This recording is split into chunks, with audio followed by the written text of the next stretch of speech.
শুধুমাত্র কিছু কথা গলা অবধি মাছের কাঁটার মতো আটকে থাকে বলে অনেক সম্পর্ক এগোতে পারে না, বৃদ্ধ কাছিমের মতো। দূরত্ব বাড়ে সীমাহীন।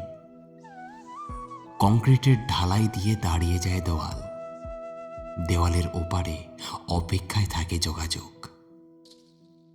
অথচ কথার জানাজায় দাফন করা যেত সেই দূরত্বকে।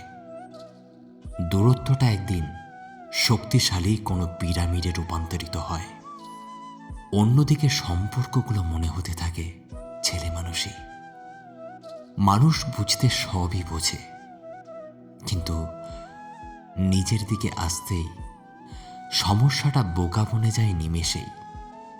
তাই মানুষের দরকার কথা বলার। কথার জালে আটকে যায় বেহিসাবি জীবন যৌবন।